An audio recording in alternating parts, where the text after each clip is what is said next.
Olá, internautas, esse é o programa Momento Econômico, um patrocínio da ANEFAC, Associação Nacional dos Executivos de Finanças, Administração e Contabilidade.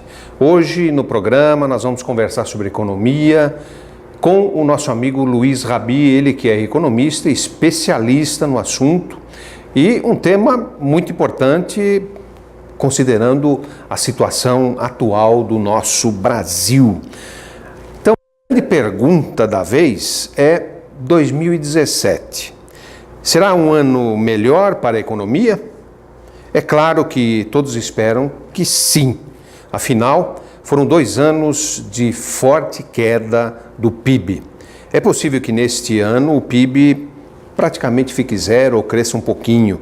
De qualquer forma, seria a reversão da expectativa de ladeira abaixo para começar a subir a ladeira. Então, quem conversa conosco, como eu comentei, é o Luiz Rabi, ele é economista da Experian. Luiz, tudo bem? Tudo bom, Roberto, como é que vai? Tudo bem. E como é que é? Vai ser a economia nesse ano? Não, vai ser realmente bem melhor do que os últimos 2 anos, né? Como você bem disse, uma recessão praticamente no acumulado de 8% nesses últimos 2 anos, 3,5% no ano, 3,40%, 3,60%. Não sabemos o número final de 2016 ainda, mas no acumulado uma retração de 8% na economia brasileira nesses últimos 2 anos, né? E 2017, as tendências da economia já começam a apontar para a saída da recessão. E quais são essas tendências, né? Primeiro, a redução da inflação. Os números da inflação realmente estão muito melhores do que estavam no início do ano passado, não só pela atuação firme do Banco Central na condução da política monetária, mas também por uma questão que é pontual, mas é importante, né? A safra agrícola esse ano vai se recuperar da quebra que aconteceu em 2016. Nós tivemos uma inflação de alimentos muito alta no primeiro semestre do ano passado, justamente por quebra de safra. A safra de grãos caiu 10% em 2016. Esse ano a estimativa, tanto da Conab quanto do IBGE, é um aumento na safra de aproximadamente 15%. Então, isso mantém a inflação de alimentos basicamente controlada, né? E a inflação, que não é de alimentos, como é de produtos industrializados e serviços, também já vem sendo bem administrada pelo Banco Central. Daí porque, a partir de outubro do ano passado, o Banco Central já iniciou um processo de redução da taxa de juros que até se intensificou agora em janeiro. Então essa é a outra tendência que começa a melhorar na economia, além da queda da inflação, a queda dos juros, né? O que é importante para a retomada do consumo, dos investimentos, né? Consumo por parte das famílias, investimento por parte das empresas, né? Então essas duas tendências, né? Queda da inflação e queda dos juros, né, aliado com um outro fator que é um novo saldo positivo na casa de 45 bilhões de dólares na balança comercial, já que preço de commodities está subindo. Veja o que aconteceu com o minério de ferro, isso é importante para nossas exportações, né? Essa trinca de fatores, setor externo, né, balança comercial positiva, queda da inflação e queda dos juros, já garante aí praticamente a saída da recessão agora em 2017. O Brasil, pelo menos nos últimos anos do governo aí do PT, da Dilma, do Lula, eles deram muita ênfase em mercados regionais, Mercosul, etc. Será que com o presidente Trump dos Estados Unidos não seria melhor para o Brasil tentar uma negociação direta entre Brasil e Estados Unidos? O que o mundo está tentando identificar ou entender é qual que realmente vai ser a política externa norte-americana, né?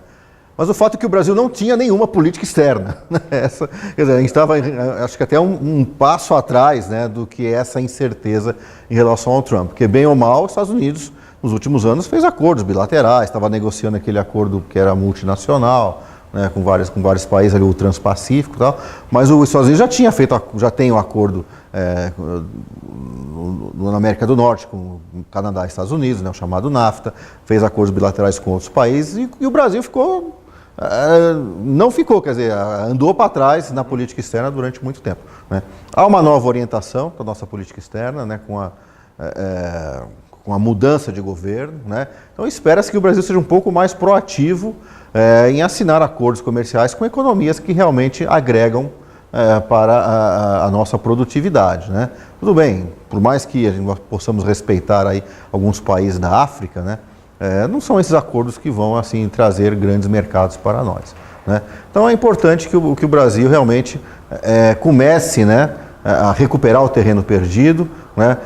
Precisamos também dar uma revitalização no Mercosul, né? Algo que ficou também praticamente relegado aí a segundo plano, que é justamente através de acordos comerciais, a abertura de novos mercados, é que vai contribuir para que o país cresça mais aceleradamente e também obtenha ganhos de produtividade, que é justamente uma das funções do comércio exterior. Agora, a política do Trump, ninguém sabe exatamente o que ele quer em termos de política externa, está todo mundo aguardando para ver os seus primeiros passos nessa direção. Mas os nossos passos precisam ser realmente dados, coisa que nós não fizemos nesses últimos 10 anos, praticamente. Luiz, um assunto que assusta bastante o Brasil é o desemprego. Nós estamos aí com 12% aproximadamente, quase 13. 12 milhões de desempregados, sem falar no subemprego, né?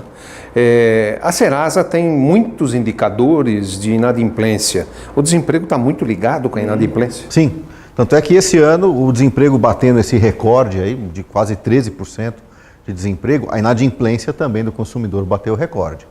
Nós praticamente aí fechamos o ano com quase 60 milhões de brasileiros negativados, ou seja, com o chamado nome sujo, né? Deu um pouco menos que 60 milhões, mas assim, em grandes números foi mais ou menos isso. Só que é o seguinte, esse número de 60 milhões, ele foi atingido lá em abril do ano passado. Ou seja, de abril até dezembro, esse número ele ficou oscilando, né, 59,5, 60 e tal, mas ele não piorou, porque nós vínhamos realmente numa piora bastante acelerada do número de inadimplentes desde 2012. Em 2012, 2013, esse número só crescia. Tínhamos aí mais ou menos 40 milhões, chegamos a 60 milhões. Né? Mas pelo menos, né, nesse último trimestre, em outubro, novembro e dezembro, esse número de inadimplentes ficou mais ou menos estabilizado. Claro, num patamar alto, né? Mas é estabilizado, porque entrou 13º, a Serasa fez vários feirões de renegociação de dívida em São Paulo, em Belo Horizonte, no Rio de Janeiro, feirões online com vários credores, sejam eles bancários ou não bancários. Então houve, na verdade, está havendo ainda um movimento do consumidor em tentar diminuir o seu nível de endividamento, não ir tanto às compras como eles iam em 2010, em 2011, e 2012 de forma praticamente descontrolada e tentando sair da inadimplência e pagar as suas contas. Então esse é um movimento que começou ali pelo segundo semestre do ano passado e deve continuar agora pelo menos durante o primeiro semestre desse ano, ou seja, a inadimplência bateu o pico, né, no ano passado, fechamos aí com quase 60 milhões de brasileiros inadimplentes, mas a tendência agora, a partir desse primeiro semestre, é esse número, aos poucos, começar a reduzir. A queda da inflação ajuda, porque sobra um pouco mais de dinheiro no bolso do consumidor. Queda dos juros também, porque isso facilita muito as renegociações com os bancos. Então, o consumidor está ficando um pouco mais consciente, né? Aprendeu que não dá para consumir tudo, que o crédito é bom, mas você não pode... aquela coisa, é bom, mas aprecie com moderação. Né? Não dá para você ir com tanta sede ao pote, porque senão você acaba tendo problemas com a inadimplência lá na frente. Essa lição duramente foi aprendida pelo consumidor brasileiro e agora nós vemos esse movimento de regularização das dívidas. Claro que isso não é da noite para o dia, leva tempo, né? Mas é uma tendência que também positiva começa a aparecer para 2017. Luiz, como você muito bem comentou, no início da nossa gravação, a questão da incerteza é um problema seríssimo na economia. Nós temos já indicadores positivos e você começa a perceber que as pessoas, os agentes econômicos já se sentem um pouquinho mais motivados. Mas nesse cenário, ainda 2017, temos incertezas políticas. Eu acho que ficou um pouco mais claro agora no Congresso, com a eleição dos dois presidentes, mas não só o Congresso está gerando incerteza, o próprio Supremo Tribunal Federal gera incerteza. E esse cenário para o investidor é ruim, né? Sim, porque mesmo que haja essa recuperação da economia em 2017, se você não tiver fundamentos que a garantam, né, acaba virando aquele voo de galinha, né? Que é apenas uma recuperação cíclica, porque os juros caiu, a inflação caiu, só que você não tem os alicerces ainda colocados para garantir essa sustentabilidade da melhora da economia ao longo dos próximos anos. O que é que vai garantir isso? É justamente o cenário político. Por quê? Porque ele está fundamentalmente ligado com as reformas fiscais que precisam ainda ser aprovadas no Congresso. Tivemos um avanço importante com a PEC, aquela emenda constitucional que foi aprovada no ano passado, que colocou um teto no gasto público, ou seja, o gasto público não pode ultrapassar o crescimento da inflação, né? Isso num horizonte relativamente longo, né? Mas só isso não basta, é preciso que haja reformas estruturais que garantam que a questão fiscal a longo prazo vai ser resolvida. E por isso que a Previdência, a reforma da Previdência é a grande prioridade do governo nesse primeiro semestre. Porque é justamente essa combinação da emenda constitucional que limita o gasto com a reforma da Previdência que vai falar o seguinte, olha, realmente as contas públicas vão estar razoavelmente equilibradas no longo prazo com essas duas medidas.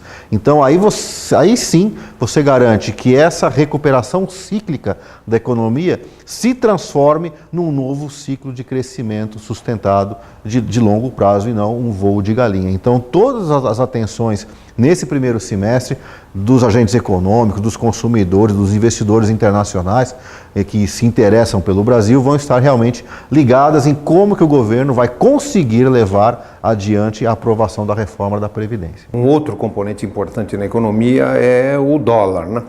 A nossa economia é relativamente fechada, mas tem muita influência do dólar nos nossos produtos. Você até falou do minério de ferro que está subindo, isso é bom para a balança.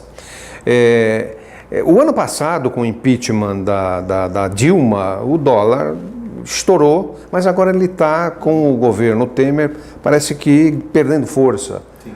Qual é a perspectiva do dólar para os próximos meses? O dólar, no ano passado, ele teve aquele movimento mais forte de valorização no início do ano, porque, quando ele chegou a 4,20, né, ultrapassou R$4, o dólar comercial, porque não havia certeza de que o impeachment realmente iria acontecer, né?